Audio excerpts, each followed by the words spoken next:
श्रावण मास महात्म्य कथा अध्याय 25 और इस अध्याय में श्रवण करेंगे पिठोर व्रत।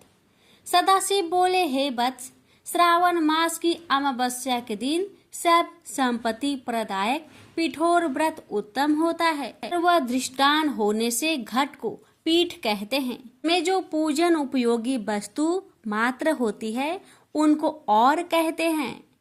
अतः है तात इस व्रत का नाम पिठोर व्रत हुआ। मैं आपको अब इस व्रत की विधि बतलाऊंगा, आप ध्यान पूर्वक सुनिए।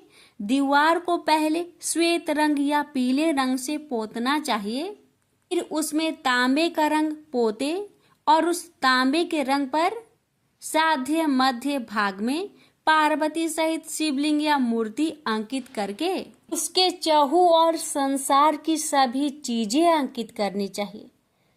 चतुर्थः साला, चौसला, संयुक्त रसोई घर, देव मंदिर, शयनागार, 7 खजाने, स्त्रियों के कमरे, अंतःप्रसाद, अट्ठालिका, शोभावान, साल पेड़ निर्मित ईंटें पत्थर चूने से सुशोभित करनी चाहिए। विचित्र दरवाजे हर दीवारी सहित बनानी चाहिए।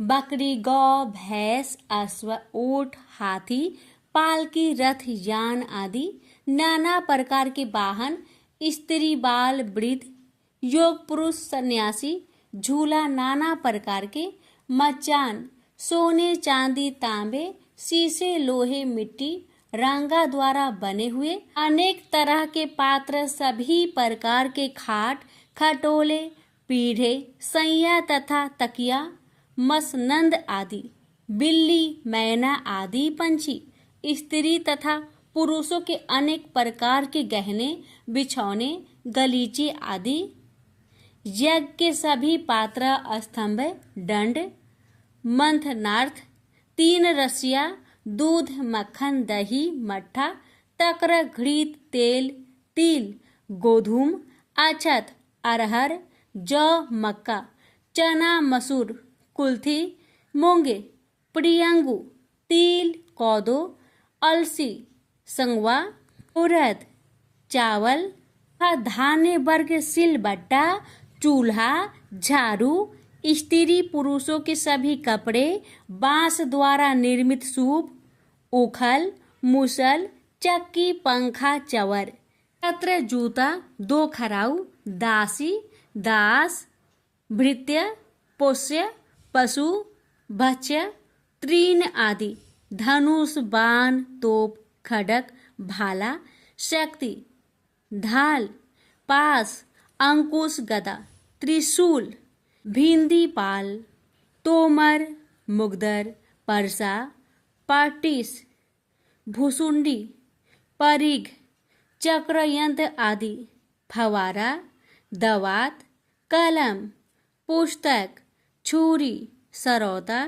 नाना प्रकार के पल्लव, तुलसी, दीपक, दीप रखने की दीवत, अनेक तरह के साग, भक्ष्य पकवान और जो चीजें मैंने यहाँ पर नहीं कही उन्हें भी दीवार पर अंकित करना चाहिए। जगत की चीजों के अंकित करने के संबंध में मैं कहाँ तक कहूँ, क्योंकि एक एक चीजें के 100 प्रकार कहे गए हैं।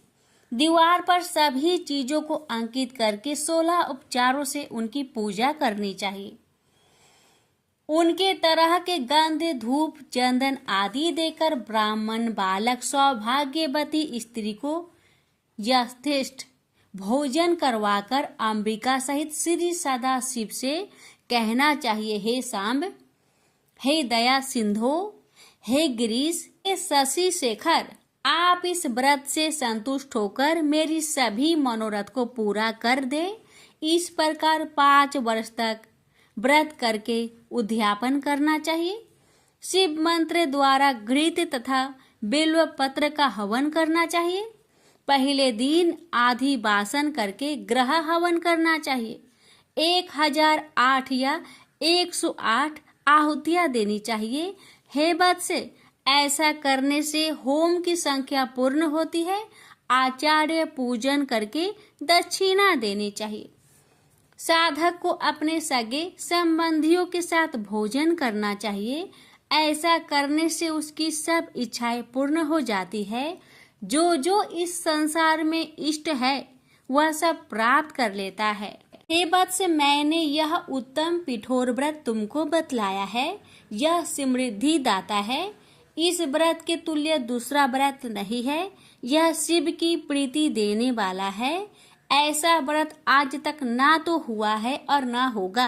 हे वत्स, मनुष्य जो भी दीवार पर अंकित करता है वही चीजें उसे प्राप्त हो जाती है। प्रेम से बोलिए हर हर महादेव। किसी गांव में एक निर्धन ब्राह्मण अपनी पत्नी और पुत्र के साथ रहता था। ब्राह्मण को गांव से जो भिक्षा मिलती उसी से वह अपने परिवार का भरण पोषण करता था। एक दिन ब्राह्मणी अपने पति से बोली, मुझे अपनी कोई चिंता नहीं है स्वामी।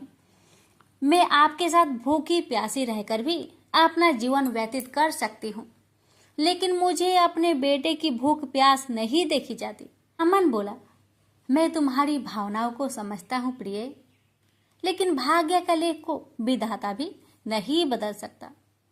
हमारे भाग्य में निर्धन रहना ही लिखा है। ब्राह्मणी बोली, भाग्य के भरोसे बैठे रहना मूर्खता के सिवा कुछ नहीं। अगर इंसान कोशिश करे तो वह कर्म करके अपने भाग्य को बदल सकता है। आप कहीं परदेश में जाए, मुझे विश्वास है कि आप वहां अच्छी आय करेंगे और हमारा भाग्य बदल जाएगा। ब्राह्मण बोला, तुम्हारी बात तर्क संगत है प्रिय, मगर मुझे भिक्षा मांगने और पंडिताई के सिवा कोई काम नहीं आता। ब्राह्मणी बोली, हमारे गांव में आपकी पंडिताई की कोई कद्र नहीं करता है। किसी दूसरे गांव या नगर में आपकी पंडिताई चल निकले तो हमारे बुरे दिन फिर जाए। अपनी पत्नी की सलाह मानकर ब्राह्मण दूसरे नगर में पहुंच गया। उसका दुर्भाग्य उस पर घात लगाए बैठा था।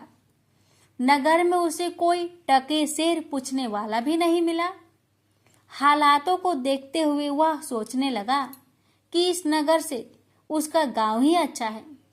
नगरवासी तो पूरे नास्तिक है, उसे भिक्षा तक भी देने को तैयार नहीं है। यह सोचकर वह थक हार कर अपने गांव लौट आया और पहले की भांति पंडिताई करके और भिक्षा मांगकर अपना गुजारा करने लगा। एक दिन वह भिक्षा मांगकर लौट रहा था, तभी उधर से भगवान शिव माता पार्वती के साथ गुजरे। उस निर्धन ब्राह्मण की हालत देखकर माता पार्वती ने ब्राह्मण की तरफ संकेत करते हुए भगवान शिव से कहा, आप उस ब्राह्मण को देख रहे हैं स्वामी? शिव बोले, हाँ, वह बहुत निर्धन है और दुखी भी है। पार्वती बोली, आप उसके दुख का निवारण करें नाथ। एक तो ब्राह्मण, दूसरे दरिद्र, मुझसे उसका दुख देखा नहीं जाता। शिव बोले, यह मृत्यु लोक है प्रिय, जहाँ हर प्राणी किसी न किसी दुख से त्रस्त है। सब अपने अपने कर्मों का फल भोग रहे हैं। तुम किस किस का दुख दूर कराओगी? पार्वती बोली, आपको उस निर्धन ब्राह्मण को धनवान बनाना होगा स्वामी। शिव बोले, वह भाग्यहीन है पार्वती। उसके भाग्य में फटे पुराने कपड़े और रूखा सूखा भोजन ही लिखा है। मगर पार्वती अपनी जीत पर अड़ी रही। अंत में हारकर शिव को पार्वती की बात माननी पड़ी। उन्होंने उस रास्ते में, जिस रास्ते से ब्राह्मण जा रहा था, सोने की एक ईंट डाल दी। अचानक ब्राह्मण को क्या सूझा? उसने सोचा कि वह आंखें बंद करके कितनी दूर चल सकता है। यह सोचकर वह अपनी आंखें बंद करके चलने लगा और सोने की ईंट के बिल्कुल समीप से होकर आगे गुजर गया। काफी दूर आगे जाने के बाद ही उसने अपनी आंखें खोली। यह देख भगवान शिव मुस्कुराते हुए बोले, हमने तुमसे कहा था ना प्रिय कि वह ब्राह्मण भाग्यहीन है। भाग्यहीन मनुष्य कभी धन प्राप्त नहीं कर सकता। फिर भगवान शिव पार्वती के साथ कैलाश पर्वत लौट गए, लेकिन वहां पहुंचने के बाद भी पार्वती उस निर्धन ब्राह्मण के बारे में सोचने लगी। वह किसी न किसी तरह उस ब्राह्मण को देखना चाहती थी। पार्वती को उदास देखकर भगवान शिव ने पूछा, क्या बात है प्रिय, इतनी उदास क्यों हो? पार्वती ने भगवान शिव से निवेदन किया, स्वामी, उस निर्धन ब्राह्मण का परिवार 3 सदस्यों का है, उनमें आप किसी एक को धनवान बना दे, ब्राह्मण परिवार की दरिद्रता मिट जाएगी। आप उन तीनों को एक एक वर दे। मुझे उम्मीद है कि वे तीनों आपसे दौलत का वर ही मांगेंगे, इस तरह वे धनवान बन जाएंगे। शिव बोले, ठीक है प्रिय, जैसा तुम चाहोगी वैसा ही होगा। और फिर कुछ दिनों के बाद भगवान शिव पार्वती के साथ ब्राह्मण के घर पहुंचे। साक्षात भगवान शिव और पार्वती को देखकर ब्राह्मण परिवार आत्मा विभोर हो उठा। उन्होंने भगवान शिव और पार्वती के चरण स्पर्श किए। शिव बोले, मैं तुम तीनों को एक एक वर देना चाहता हूँ। तुम तीनों अपनी इच्छा अनुसार वर मांग सकते हो। ब्राह्मणी उतावला होते हुए बोली, पहले मुझे वर दीजिए प्रभु। भगवान शिव ने कहा, मांगो, क्या चाहती हो। काफी सोचने समझने के बाद ब्राह्मणी बोली, भगवान, मुझे दुनिया की सबसे अधिक खूबसूरत और जवान औरत बना दीजिए। मरते दम तक मेरी जवानी और सुंदरता कायम रहे। भगवान शिव ने मुस्कुराकर कहा, तथास्तु। अगले ही पल बूढ़ी ब्राह्मणी एक जवान और खूबसूरत युवती के रूप में बदल गई। उसी समय उनके घर के सामने से गांव के जमींदार का पुत्र गुजर रहा था, जो घोड़े पर सवार था। उसने खूबसूरत ब्राह्मणी को देखा तो उस पर मुग्ध हो उठा। वह इस खूबसूरत ब्राह्मणी से शादी करेगा। यह सोचकर उसने उसे अपने घोड़े पर बैठाया और घोड़ा अपनी हवेली के तरफ दौड़ दिया। यह देख ब्राह्मण अपनी छाती पीटते हुए विलाप करने लगा, हाय मेरी पत्नी, रो मत ब्राह्मण श्रेष्ठ, तुम भी मुझसे कोई वर मांग लो, जो मांगोगे तुम्हें मिलेगा। भगवान शिव सांत्वना देते हुए बोले, मेरी पत्नी को वापस बुला लीजिए प्रभु, मुझे इसके सिवा कुछ भी नहीं चाहिए। ब्राह्मण ने निवेदन करते हुए कहा। भगवान शिव बोले, तथास्तु। देखते ही देखते ब्राह्मणी वहां खड़ी थी। अपने पत्नी को अपने सामने देखकर ब्राह्मण राहत की सांस ली। भगवान शिव ने ब्राह्मण पुत्र से कहा, तुम क्या वर मांगते हो बेटा। ब्राह्मण पुत्र ने काफी सोचने समझने के बाद कहा, भगवान, मुझे कुछ नहीं चाहिए, लेकिन आप मेरी माँ को पहले जैसी बूढ़ी बना दीजिए। तथास्तु। भगवान शिव ने कहा और अगले ही पल ब्राह्मणी पहले के समान बूढ़ी हो गई। ब्राह्मण परिवार की मूर्खता पर पार्वती ने अपना माथा पीटा। सोचने लगी कि तीनों ही वास्तव में ही भाग्यहीन हैं। विधि ने उनके भाग्य में जो लिख दिया है उसे देवी देवता भी नहीं बदल सकते। प्रेम से बोलिए हर हर महादेव।